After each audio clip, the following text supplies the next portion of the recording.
All right, in this video, we're gonna work on a different outlook on your one-steps, or a different way to practice them at least. So usually, you can practice one-steps with a partner. If you're practicing without a partner, traditionally you might do just your hands and do them in order, and then you might just your feet and do them in order. So in this video, I'm gonna give you a way to practice your hands and feet in the same training session. I'm gonna use one-steps 1 through 5.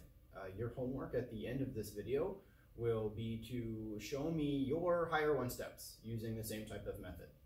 So there's 3 different ways that I'm going to approach doing this. The first way is going to be that I'm going to do the kick and then the hand technique.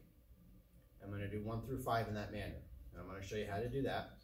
And then I'm going to do the hand technique and then the kick. I'm going to do 1 through 5 with that. And then I'm going to go back, and the final way is some of them might not work where it's 1 for 1.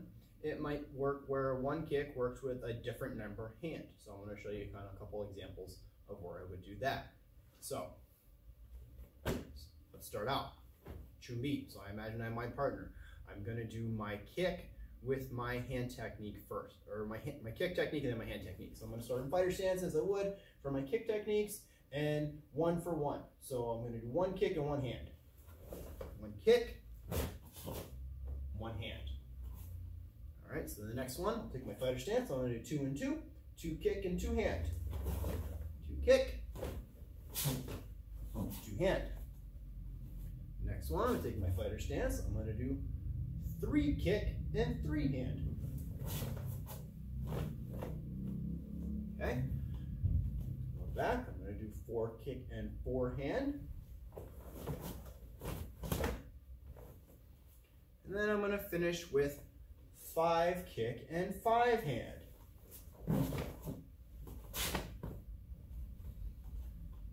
Okay, and you see that when I do the kick, I use the plant of that kicking foot to get me in the position for my hand technique. So that's kicks before hands. We're going to do hands before kicks now. So starting in Chumbi again, I'm going to do 1 hand and 1 kick. All right, so you see I'm using the leg that I would have used in the one step. Now another way I could have done that, is I've done my block, my elbow, and I could have done a left side for my number 1 kick.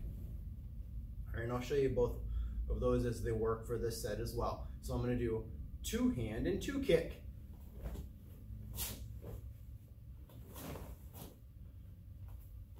Or if I want to use the back leg, use my other side. I'm going to do 3 hand and 3 kick. Or if I want to use the back leg, I use the other side. I'm going to do 4 hand and 4 kick. So that's using the left leg.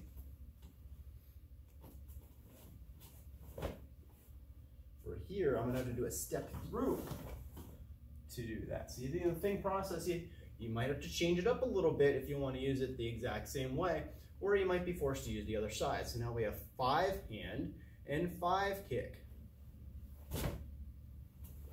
All right, and if I want to make that into a left side, hand, 5 kick with the left side. All right, so that's mixing hands first and then feet, but I'm still doing them in order. I'm still doing 1 for 1, 2 for 2, and so on.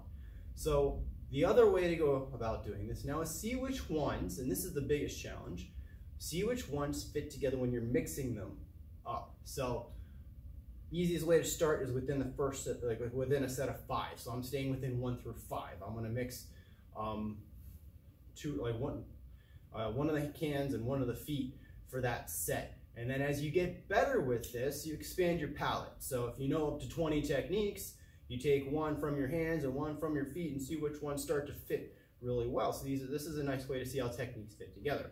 So for instance, I'm going to do number 1 hand, but I'm going to do number 4 kick. 1 hand, 4 kick. And you see I'm doing it with my left side. All right, so I could also do number 3 hand, if you notice I was forced to do the lead leg round for when I did 3, but I can do a rear leg front and use my left side again. So that's 3 hand and then 1 foot. So things like that. So you mix them up and see which ones fit together better, see if you have to switch sides. Just another training exercise, just another way to give you to look at your one-step hands and feet, and another way to practice them. The more ways you have to practice something, the better you're going to remember them. So give this a try. Take your higher one steps and try this method out, and then take your full palette of one steps and try out this method. All right. Hope this gives you another extra way to practice your one steps. Therefore, better way to remember them. Happy training. Tong Su.